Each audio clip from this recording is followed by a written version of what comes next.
दिल्ली का रुख अब करते हैं। दिल्ली के लिए बीजेपी की पहली सूची जो है वो जारी हुई है और इस पहली सूची में 29 उम्मीदवारों के नाम बीजेपी ने यहां पर दिए हैं। नई दिल्ली जो सीट है वहां पर केजरीवाल बनाम प्रवेश वर्मा होगा। मालवीय नगर से सतीश उपाध्याय प्रत्याशी हैं। बिजवासन से कैलाश गहलोत उम्मीदवार और कालकाजी से रमेश बिदूड़ी को बीजेपी ने उम्मीदवार यहां पर बनाया है। तो बीजेपी की तरफ से अब ये लिस्ट जो है वो जारी की गई है। 29 उम्मीदवारों के नाम इसमें शामिल हैं, जिसमें कुछ ऐसे नेता भी हैं जो बीजेपी में हाल ही में शामिल हुए हैं, उनको भी यहां पर बीजेपी ने अपना उम्मीदवार बनाया है।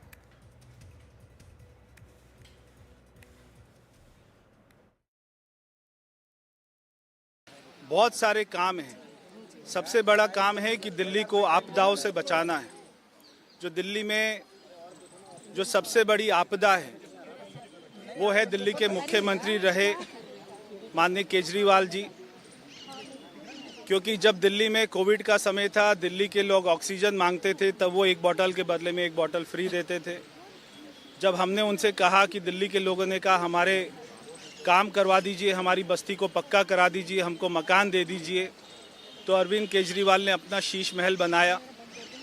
दिल्ली वासियों को ऐसी सरकार नहीं चाहिए जो बार बार अपने कामों का इल्ज़ाम हमारे प्रधानमंत्री जी के ऊपर में लगाए, हमारे एलजी साहब के ऊपर में लगाए।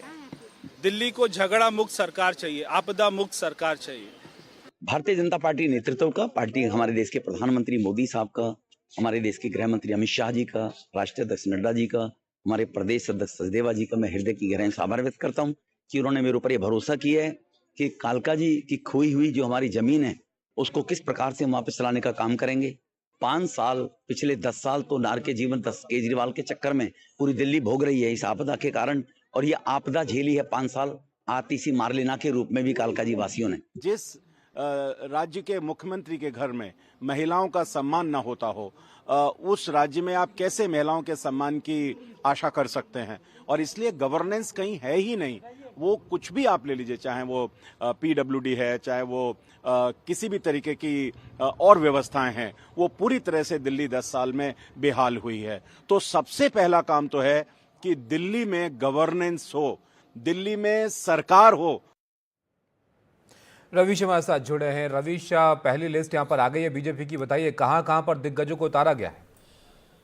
जी बिल्कुल, पहली लिस्ट आ गई है। 29 उम्मीदवारों की पहली लिस्ट आई है और इसमें दिग्गजों की अगर हम बात करें तो रमेश बिदुड़ी, पूर्व सांसद। मुझे हैरानी है कि रमेश बिदुड़ी को बदरपुर से क्यों नहीं लड़वाया गया, कालकाजी में आतिशी के खिलाफ उनको लड़वाया गया। तो एक बहुत ही हाई प्रोफाइल मुकाबला कालकाजी में देखने को मिलेगा।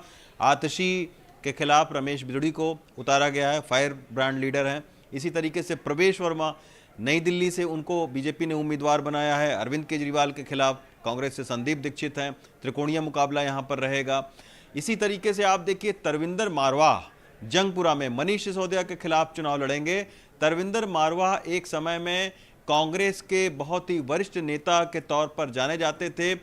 लगातार 3 बार विधायक रह चुके हैं जंगपुरा से, और अब उन्होंने बीजेपी का दामन थामकर जंगपुरा में मनीष सिसोदिया के खिलाफ जो सियासी लड़ाई है वो लड़ेंगे। इसी तरीके से आप कहिए कृष्णानगर, जो कि डॉक्टर हर्षवर्धन का विधानसभा क्षेत्र माना जाता था रहा है, वहां से हर्षवर्धन कई बार विधायक रह चुके हैं, उसके बाद सांसद वो हुए। कृष्णानगर में अनिल गोयल, डॉक्टर अनिल गोयल को उतारा गया है। डॉक्टर अनिल गोयल बीजेपी के संगठन में काफी दिनों से सक्रिय हैं, पेशे से वो डॉक्टर हैं, बिल्कुल नया चेहरा है, उनको बीजेपी ने उतारा है। राजकुमार चौहान, एक बड़ा नाम, एक समय में कांग्रेस के मंत्री रहे हुए थे, उन्होंने फिर बीजेपी का दामन थामा और अब बीजेपी ने राजकुमार चौहान को टिकट दिया है। इसी तरीके से आप देखिए तो करतार सिंह तंवर, जो कि छतरपुर विधानसभा में बीजेपी ने उनको टिकट दिया है, और करतार सिंह तंवर वो शख्स हैं जो आम आदमी पार्टी से 2 बार विधायक रह चुके हैं बाकायदा। और एक समय ये था कि छतरपुर में ब्रह्म सिंह तंवर बीजेपी के विधायक के तौर पर जाने जाते थे। आज दोनों ने पार्टियां बदली और आपस में रिश्तेदार भी हैं, ये दोनों चाचा और भतीजे लगते हैं। पार्टियां बदलकर ब्रह्म सिंह तंवर अब आम आदमी पार्टी से लड़ रहे हैं छतरपुर से, और करतार सिंह तंवर जो कि आम आदमी पार्टी के निवर्तमान विधायक हैं, उन्होंने बीजेपी का दामन थामकर अब उनके बीच में सियासी लड़ाई। करोल बाग बहुत अहम सीट है, जो कि दुष्यंत गौतम लड़ रहे हैं। दुष्यंत गौतम राष्ट्रीय महासचिव हैं, काफी वरिष्ठ नेता माने जाते हैं संगठन में, और इनको भी जो है वो करोल बाग सुरक्षित सीट पर उतारा गया। खुशीराम एक जो चेहरा है खुशीराम, दक्षिणी दिल्ली के सुरक्षित सीट पर उनको बीजेपी ने उम्मीदवार बनाया। ये खुशीराम वो शख्स हैं जो कि आर्थिक तौर पर बहुत मजबूत नहीं रहे हैं। बीजेपी ने पहली बार इनको टिकट दिया, पार्षद बने, फिर मेयर बने और अब जो है इनको बीजेपी ने विधानसभा चुनाव में उतारा है। आशीष सूद बीजेपी के संगठन में काफी सक्रिय रहे हैं, जम्मू कश्मीर के उप प्रभारी के तौर पर रहे हैं, अब आशीष सूद को टिकट मिला है। तो इस तरीके से तमाम सारे ऐसे चेहरे, राजेश भाटिया, उनको जो है वो बीजेपी ने टिकट दिया है।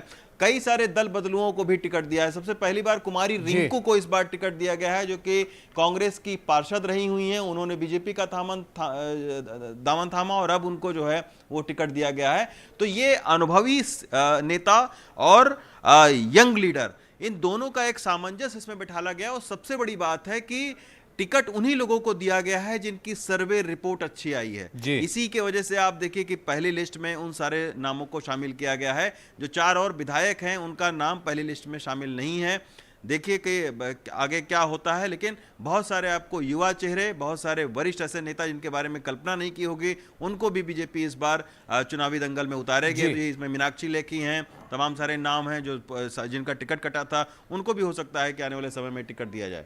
बहुत शुक्रिया रवीश आपका विश्लेषण करने के लिए इस पहली लिस्ट का बीजेपी की। तो यहाँ पर 29 उम्मीदवार हैं, जिसमें हमारे सहयोगी जैसे कि बता रहे थे कई सीटें ऐसी हैं जो हाई प्रोफाइल यहाँ पर हो गई हैं बीजेपी के इन उम्मीदवारों की घोषणा के बाद।